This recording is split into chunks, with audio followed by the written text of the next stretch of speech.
अस्सलाम वालेकुम दोस्तों, आपका दोस्त इंजीनियर निशान और आप मेरा चैनल यूट्यूब पर देख रहे हैं हाउस कंस्ट्रक्शन पाकिस्तान। आज आपके साथ घर की बुनियादें किस तरीके के साथ बना सकते हैं और घर की बुनियादें कम लागत के अंदर मजबूत बुनियाद आप कैसे बना सकते हैं जिसके अंदर आपकी सीपी डैम्प प्रूफ कोर से महफूज हो और आपका जो नीचे से नमी होती है ऊपर आती है उसको कैसे कंट्रोल किया जाता है। आज की वीडियो का जो टाइटल है वो फाउंडेशन के ऊपर है और जिस तरीके के साथ देख सकते हैं कि मेरी चिनार बाग की साइड है एक कनाल की, उसकी समझे कि मानसून की जो बारिशें हैं उसके साथ हमारी फाउंडेशन हमारी होगी थी।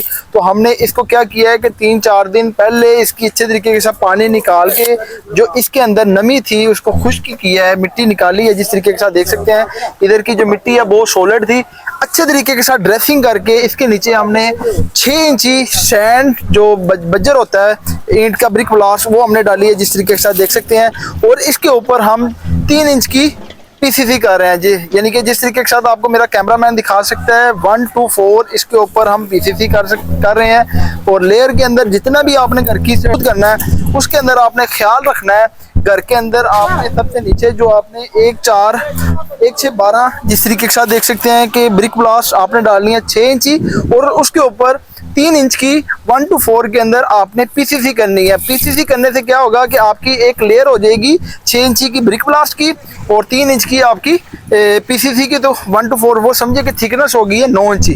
और 9 इंची थिकनेस के अंदर आपको आइडिया होगा कि नीचे से जो नमी ऊपर आनी होती है वो उसका खात्मा हो जाता है। और जब भी आपने घर की फाउंडेशन रखनी है उसकी जो गहराई रखनी है अब वो आपने 2.5 फीट रखनी है। अब जिस तरह देख सकते हैं कि हमारी 6 इंची हो गई है, 2 फीट ये खुदाई है और इसके नीचे आप देख सकते हैं कि जो कवरिंग है 6 इंची हमारा नीचे ब्रिक ब्लास्ट डला है, 2 फीट 2.25 फीट हमारी फाउंडेशन है।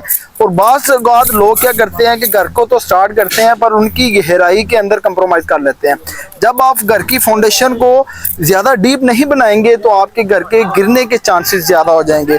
तो मेरे साथ जो मेरा कॉन्ट्रैक्टर है जाबर, तो आज आपको घर की जो फाउंडेशन है उसका विजिट करवाएंगे।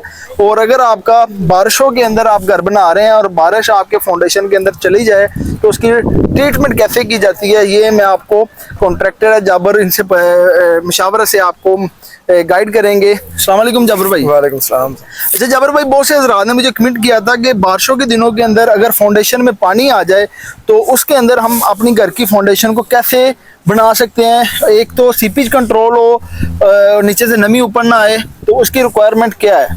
सर उसका पहले अच्छी तरह पानी निकालना चाहिए। ठीक है। पानी निकाल के बुनियाद को अच्छी तरह खुश्क करना चाहिए। कितने दिन उसको खुश्क होना चाहिए? हवा उसके कोई 2-3 दिन लगाने चाहिए। एक दिन ये नहीं हो कि एक दिन पानी निकालो उसी टाइम उसमें कंक्रीट डाल दो, ठीक है, बजर डाल दो, उसमें जो नीचे है ना उसका चिकड़ वगैरह वो बिल्कुल खत्म करना चाहिए। जिस तरीके के साथ हमने किचड़ इसका अच्छे तरीके से बाहर की तरफ जो आप देख सकते हैं ऊपर फाउंडेशन के अंदर चिकड़ जो है जिसे हम स्लश कहते हैं वो मिट्टी को बाहर निकालना है नीचे से लूज नीचे जो लूज मिट्टी है ना वो नहीं होनी चाहिए। ठीक है। उसके बाद पहले जितनी बुनियाद निकली है ना उसका जो लेवल है नीचे वाला बुनियाद का वो पूरा निकालना चाहिए। पूरा सॉलिड आपने लेके आना है और उसके ऊपर आपने रेत का जो साइडों के नीचे है रेत का छट्टा लगा देना है। रेत भी मॉइस्चर को सक करती है जी सर। उसके बाद सर क्या करना है?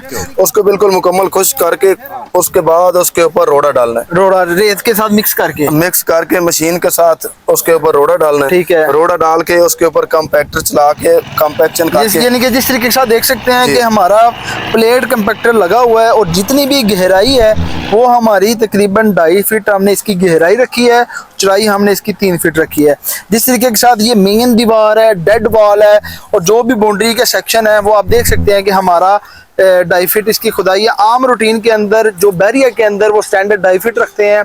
जो बैरिया के बाहर की सोसाइटी होती है जो चिनार बाग के अंदर वो क्या करते हैं कि 6 इंची से ज़्यादा गहराई नहीं रखते, जिसके उसके ऊपर ही फाउंडेशन को टेंड कर लेते हैं। फिर उसके अंदर क्या मसले मसाइल आते हैं, ज़लज़ला वगैरह आता है, विंड लोड आता है, अर्थक्वेक आता है, जिसकी वजह से आपकी दीवारों के अंदर क्रैक आना शुरू हो जाते हैं। और जब भी आप घर का लोड अच्छे तरीके के साथ ज़मीन के ऊपर मुंतकिल करेंगे, जिस तरीके के साथ आप देख सकते हैं कि मैं खड़ा हूँ अपने पाँव के ऊपर, अगर मैं अपने पाँव को छोटा कर लूँगा या कट जाएंगे जिसके ऊपर मेरा बैलेंस करना मुश्किल हो जाएगा। ये एक मिसाल दी है। और जब भी आपने घर की फाउंडेशन बनानी है ये इस तरह के टिप्स को फॉलो करना है और उसके ऊपर आपने 3 इंच की 6 इंच की आपने मशीन के साथ 1-6-12 डालनी है, उसके ऊपर आपने 3 इंच की पीसीसी करनी है। और जिस तरीके के साथ आप देख सकते हैं आपको घर का विजिट करवाते हैं। आप जिस तरीके से देख सकते हैं कि जो नीचे से बिल्कुल सेटलमेंट जो इसका स्लश थी वो हमने उठा के बाई फेंकी है। उसके बाद इसके ऊपर रोड़ी डाली है। उसके बाद इसके साथ यानी कि मशीन के साथ मिक्स करके सैंड और रोड़ी को मिक्स करके वो देख सकते हैं कि आप मशीन लगी हुई है 1 बैग वाली, और इसके ऊपर हम पीसीसी कर लें। बहुत से लोग जो गलतियां कर लेते हैं, क्या करते हैं कि रोड़ी होती है, रोड़ी मैनुअली डाल देते हैं उसके ऊपर, फिर क्या करते हैं मसाला डाल के अपनी फाउंडेशन को स्टार्ट कर लेते हैं। वो एक गलत मेथड है जिसकी वजह से आपके फाउंडेशन के बैठने के चांसेस बढ़ जाते हैं। और जब भी आपने घर की फाउंडेशन करनी है, इसकी आपने रोड़ी के ऊपर अच्छे तरीके के साथ प्लेट कंपैक्टर लगाना है, और प्लेट कंपैक्टर के साथ इसके ऊपर जब एक नेचुरल सरफेस आ जानी है, उसके बाद इसने आप देख सकते हैं कि जो माल है 1 to 4 यानी कि इसके अंदर एक सीमेंट है और इसके अंदर एक रेडी रेत है, 2 इसके अंदर बजरी है। इसकी आप क्लासिफिकेशन देख सकते हैं। इसके अंदर मॉइस्चर को आपने ज्यादा पानी नहीं डालना। इसके ऊपर जब गरमाला लगेगा और सुबह को जब इसकी रंगाई करके इसकी फाउंडेशन हम अटेंड करेंगे, तो नीचे से जब पानी इसको लगेगा, ये हमारी जो फाउंडेशन होगी वो हमारी सॉलिड हो जाएगी। और ये आपने एक्सपेरिमेंट अपने घर के अंदर करना है। और जबर भाई, इसके बाद और घर के अंदर जो चिनार बाग है, इसकी मिट्टी बहुत मजबूत है, इसकी क्या वजह है? सर बुनियादें जो ज्यादा निकालनी होती है इसलिए लोग ज्यादा निकालते हैं कि ऊपर मिट्टी लूज है, ठीक है, नीचे जो उसका स्टेप है वो पक्का होना चाहिए, लूज नहीं होनी चाहिए। लूज नहीं। अब तो इधर ये चिनार बाग का जो रकबा है, ये जमीनें हैं, ये बहुत हार्ड है, सॉलिड है, इसमें लूज मिट्टी नहीं होती। लूज मिट्टी ये ज्यादा 1.5 फुट निकालते हैं, तो हमने फिर भी 2.5 फुट यानी कि 1.5 फुट इधर का जो जमीन है लोग करते हैं कॉन्ट्रैक्टर पर, हमने वही बायलास किया जो DHA के अंदर और आपका बैरिया के अंदर करते हैं कि 2.5 फीट इसकी खुदाई होनी चाहिए और इसकी गहराई 3 फीट होनी चाहिए। नीचे रोड़ी डाल के इसके ऊपर PCC करनी चाहिए। PCC करने से क्या होता है, फाउंडेशन मजबूत होती है, वाटरप्रूफ हो जाती है। और जब रोड़ी आपने इसे डाल, इससे पहले हमने इसके ऊपर दीमक का स्प्रे किया है। दीमक स्प्रे आपने घर के अंदर लाजमी करना है।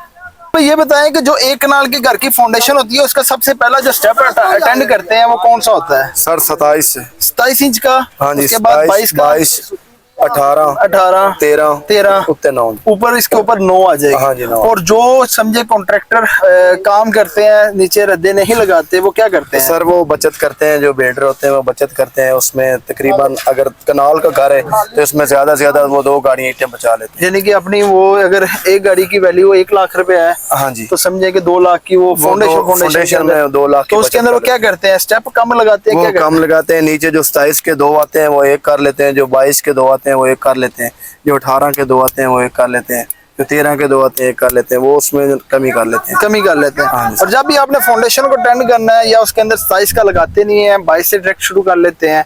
और इस तरीके के साथ जब आपने फाउंडेशन बनानी है, इसके चारों कोनों के ऊपर आपने लेवल लगा लेने हैं। लेवल लगाने से क्या होगा कि आपके चारों कोनों के ऊपर जो आपका ब्रिक वर्क होना होता है, उससे क्या होता है कि जो आपके नीचे रोड़ी डलनी होती है वो लेवल के अंदर आपने निकालनी है। बाज़ औक़ात अगर आप ईंटों के अंदर निकालेंगे तो ईंटें आपकी वहाँ पे ज़्यादा लगनी होती है। इस तरीके के साथ आपकी 1 कनाल घर के अंदर कितनी ईंटें लग जाती है? ईंट बुनियादों में तकरीबन 40,000 लग जाती है कनाल में, अगर प्लाट ज्यादा डीप नहीं हो तो। अगर प्लाट नॉर्मल हो, हाँ जी, तो अगर प्लाट नॉर्मल हो तो 35-40,000 लग जाती है। अगर प्लाट ज्यादा डीप हो तो तकरीबन 60-65-80,000 तक भी लग जाती है। अगर आपका प्लॉट समझें कि रोड से 5 से 7 फीट गहरा है तो उस जगह को ऊपर आपकी 60 से 65,000। अगर आपका रोड लेवल से, जिस तरीके से देख सकते हैं, रोड लेवल से 2 फीट गहरा प्लॉट है और 2.5 फीट हम नीचे गए हैं, 5 फीट 2 फीट इसकी रोड लेवल से ऊपर आ जाएगी। इसकी जो फाउंडेशन बनेगी वो समझे 5 फीट हो जाएगी, और 5 फीट के अंदर हमारी तकरीबन 30 से 35,000 फाउंडेशन के अंदर ईंटें लग जाएगी। और आज के जो हम घर की फाउंडेशन बना रहे हैं, 1 बैग सीमेंट का क्या इसकी कीमत है? घर की जो फाउंडेशन के अंदर आपका जो 1 बैग सीमेंट की आज की वैल्यू है वो 1420 रुपये मेपल लीफ का। और जो 1 फुट जो बजरी है आपको मार्केट के अंदर वो 180 रुपये फुट है सरगोदा प्लांट की। और आज के दिन के अंदर आपकी जो रेत है वो तकरीबन आपको 50 से 55 रुपये फुट मिलेगी। इस तरीके के साथ आप घर का जो काम करवाना चाहते हैं तो आपने सबसे पहले फाउंडेशन का जो जून और जुलाई और अगस्त का महीना है, इसके अंदर आपने थोड़ा सा वेट करना है। और इसके अंदर अगर अब आपको एमरजेंसी है, आपने घर की तमीर करनी है, तो इसके अंदर आपने अगर पानी आपके फाउंडेशन में आ जाए तो इसको आपने अच्छे तरीके के साथ बाहर निकाल के इसको अच्छे तरीके के साथ ड्राई करके इसकी कंपैक्शन करके इसके ऊपर जो आपको एक्सपेरिमेंट बताया है कि इसके ऊपर आपने रोड़ी को मिक्स करके रेत के साथ डाल के फिर इसके ऊपर PCC करनी है। तो इससे क्या होगा कि आपकी फाउंडेशन मजबूत हो जाएगी और जो नीचे से स्लश होगी वो आपने बाहर निकालनी है। और जब PCC आपकी होगी, अगले दिन बारिश हो जाए तो फिर आपका कोई इशू नहीं है, तो क्योंकि जब पीसीसी के ऊपर आपकी मिट्टी गिरती है तो उसको साफ करना इजी हो जाता है। अगर आप पीसीसी नहीं करते, रोड़ी के ऊपर मिट्टी गिरेगी तो आपकी रोड़ी भी खराब होगी और आपका नुकसान हो जाएगा। ये आपको तरीकेकार बताया। और जब भी आपने घर का लेआउट करना है, सबसे पहले आपने फाउंडेशन के ऊपर अपनी मार्किंग कर लेनी है। मार्किंग करके इसको स्टेप बाय स्टेप आपने इसका डायगोनल निकालना है। डायगोनल निकाल के जो नंबर ऑफ रूम के साइजेस होंगे वो आपने नीचे से ही लेवल के अंदर रख लेने हैं। लेवल के अंदर रखने से क्या होगा, एक तो आपका घर का जो डायगोनल है वो आपका अच्छा हो जाएगा, और दूसरा ये है कि जब भी आपके घर की जो बाउंड्री लाइन होगी जिसके अंदर आपके मार्किंग होती है अपने अपनी हदूद के अंदर होगा। ये हमारे स्टेप सेंटर लाइन मेथड से हो गए। जो आपकी आउटर साइड की दीवारें होती है जो बाउंड्री वाल की, वो हमारी इनर साइड के ऊपर आपका सेक्शन होगा। आज की वीडियो के अंदर आपको फाउंडेशन के मतलब, अगर आपको हमारी वीडियो अच्छी लगी हो, मेरे चैनल को लाइक और सब्सक्राइब करें। नेक्स्ट वीडियो के अंदर एक नए इंफॉर्मेटिव टॉपिक के साथ मिलते हैं। अल्लाह हाफिज़।